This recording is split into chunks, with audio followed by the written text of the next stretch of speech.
Welcome to our lecture online. Now this video from the JEE Advanced Test in Physics dealing with conductors and solenoids really will test your knowledge and understanding of the magnetic field associated with a current flowing along a conductor and a current flowing inside a solenoid. Now the question here did not include the drawing. I put the drawing already on there because it takes a while to put on the board. I didn't want to waste your time. But imagine that this is not here, just this was the question up here. So let's read the question together. A steady current I flows along an infinitely long hollow cylindrical conductor of radius r. Now whenever they say infinitely long, they just say it's long enough so we can ignore the edge effects. We can only concentrate on what's going on here, long enough to not worry about the very ends of the conductor. This cylinder is placed coaxially inside an infinite long, there again there's the word infinite, a very long solenoid where we can ignore the edge effects, of radius 2r. The solenoid has n turns per unit length and carries a steady current I. Consider a point P at a distance r from the common axis. The correct statement is or are, and notice there's 4 statements. One of them will be correct, maybe more than one. Which ones? All right. So first of all, they talk about the region from 0 to r. That means the region inside the conductor. Notice the blue line here. The blue lines represent a hollow conductor along which a current I flows. There's the axis of the conductor, which is also the axis of the solenoid. And there's a solenoid wrapped around the conductor. Notice the radius of the solenoid is 2r. The radius of the conductor is r. The solenoid also carries a steady current I. Remember, with a solenoid, if it's a non-steady current, you're going to have an effect from the solenoid, but at a steady current, it just will flow right through the solenoid. Notice the common axis. Now, we have a region between the common axis and R, which is inside the solenoid, and also inside the conductor, and also, of course, inside the solenoid. We have a region from the edge of the conductor to the edge of the solenoid, and then we have the region outside both the conductor and the solenoid.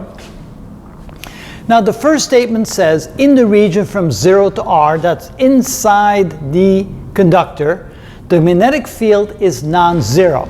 Is that a true statement?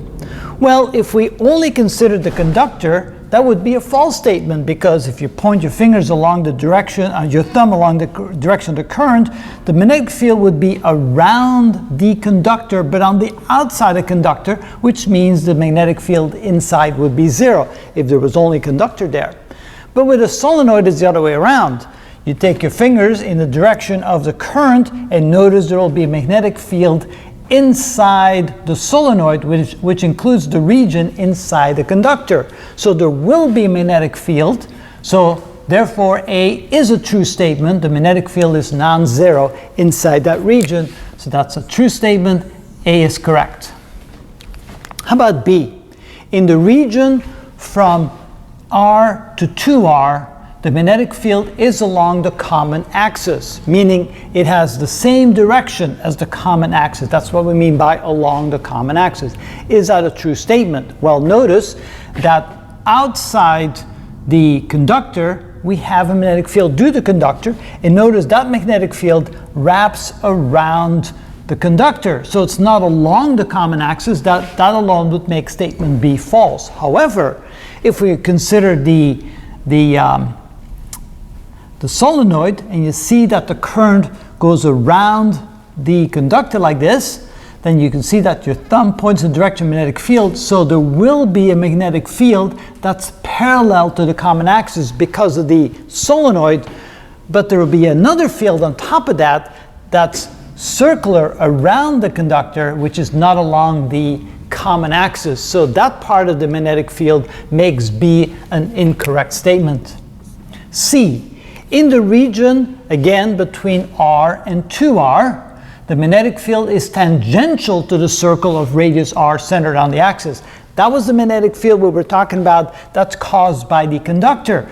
Notice you put your thumb in the direction of the current, your fingers curl in the direction of the magnetic field, which is centered along the common axis and wraps itself around the conductor, and at any point r, that field would be along that radius r. So that would be true for that part of the magnetic field, but then the inductor will have a field that's parallel to the common axis, which makes statement C incorrect. So statement C is only half correct for the one magnetic field, but not correct for the other. Since it's not correct for both, we can say that C is not a correct answer. One more. In the region R beyond 2r, so now we're beyond the solenoid, the magnetic field is non-zero. Well, it's zero if you consider the magnetic field caused by the solenoid, because that will be inside the solenoid. The solenoid will not have a magnetic field outside the solenoid. An infinitely long solenoid, that's why we need an infinitely long solenoid. But there will still be a magnetic field in this region right here because of the magnetic field caused by the conductor. Again, point your thumb in the direction of the current. Your fingers will curl in the direction. So there'll be circular magnetic field around the conductor, which will extend past the 2r. So field, and of course I forgot a D there, field is non-zero. That's a correct statement because of that. So D is correct as well. A and D are correct. B and C are non-correct. And again, the confusion may come in because all the statements are at least correct in some extent. A and D are always correct, but B and C are only partially correct for one of the fields and not the other. And that's what makes this problem somewhat tricky. But that is how it's done. All right. Yes, if it's not infinitely long, then the magnetic field as a solenoid will wrap around and come back on the outside. So that's why we need an infinitely long solenoid, so that we can ignore those effects.